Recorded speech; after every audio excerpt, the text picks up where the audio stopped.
Electric forces, like gravitational forces, most often act between bodies that are not in contact. These forces act over a distance, no contact necessary. A conceptual way to describe forces acting at a distance involves the concept of a force field. Consider this planet in space. These orange lines represent gravitational field lines about the planet. Any mass in this gravitational force field experiences a force. Here's the force acting on a satellite of mass m in the field.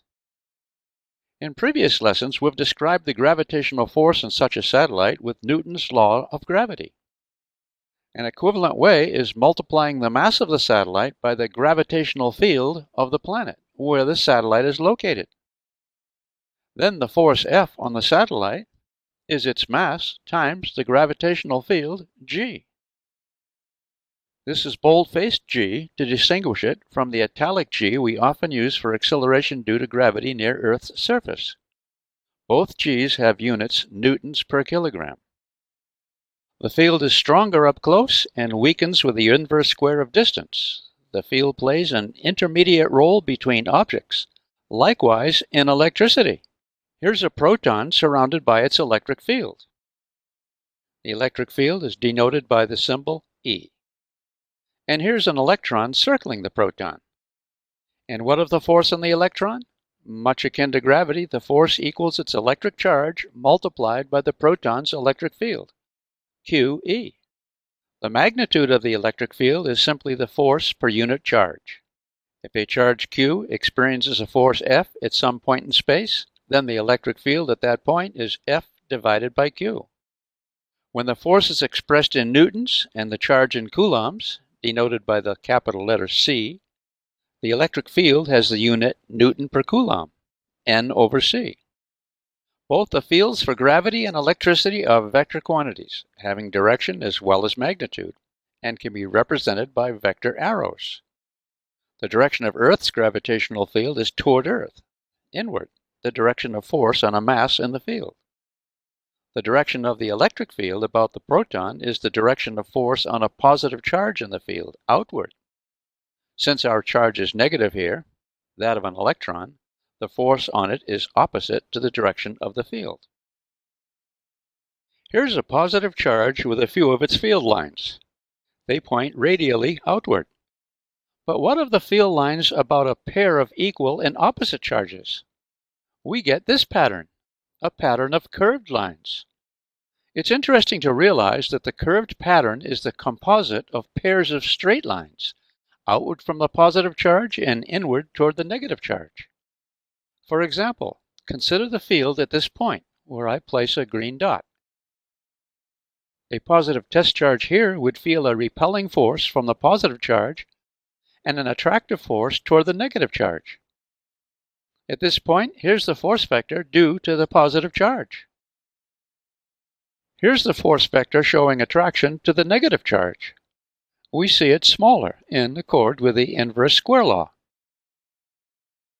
We draw a parallelogram for these two vectors, and this gives us the resultant force at this location, right here where the green dot is. Note its direction coincides with the direction of the composite field at this point. Let's do the same for this point.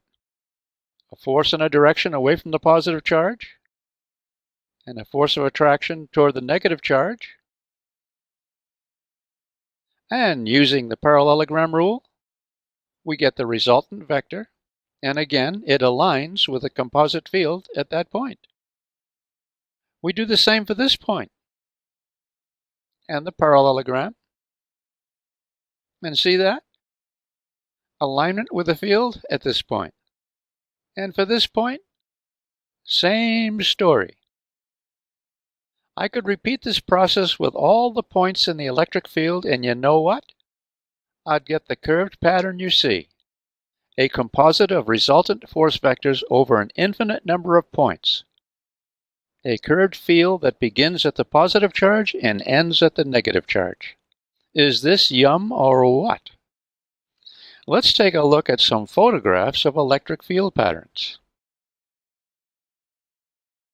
Here's a photograph of such field lines about a positive and negative terminal in a bath of oil.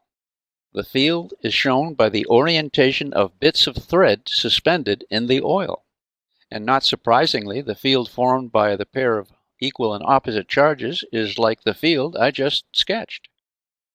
We can use the same vector technique to show the field between a pair of positive terminals shown here.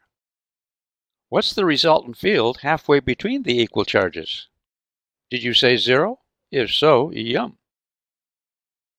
Here's a photo of field lines between oppositely charged plates, called a capacitor. Notice the field is uniform between the plates, except near the edges.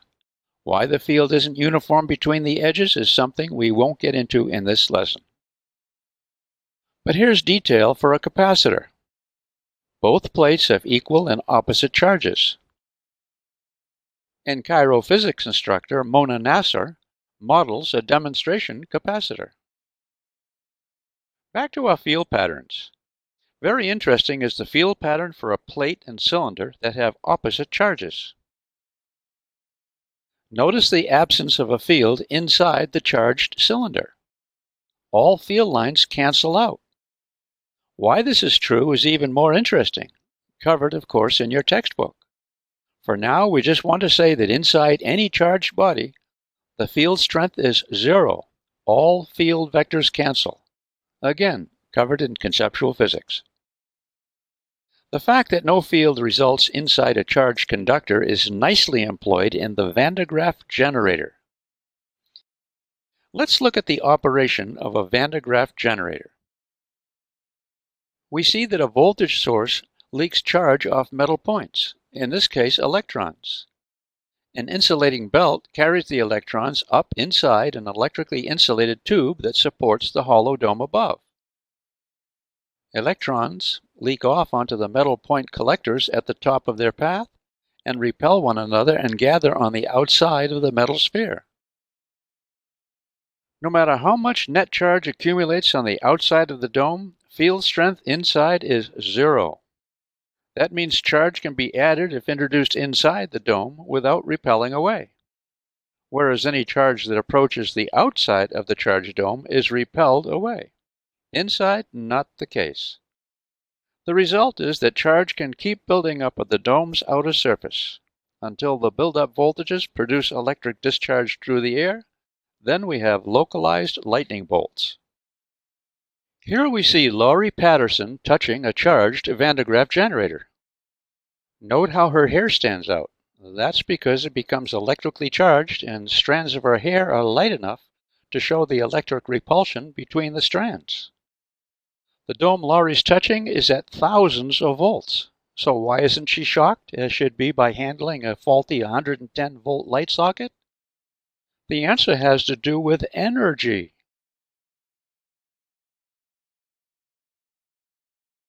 Voltage is energy per charge, joules per coulomb. Only a tiny fraction of a coulomb makes up the charge on the generated dome. So a small amount of energy per tiny amount of charge can equal a huge voltage. So any energy transfer to Laurie is minuscule. But that's not the case with a faulty light socket. The flow of charge there is in coulombs, not tiny fractions of coulombs. The flow of energy can be fatal. When thinking voltage, think ratio of energy per charge. Are you getting this? I hope so. Let me leave you with a concluding question. Consider a pair of equally charged particles separated by a certain distance. If exactly midway between these particles, their combined electric fields cancel to 0, what can you say about the signs of charge of the particles? Are they like charges or unlike charges? Can you support your answer? Until next time, good energy.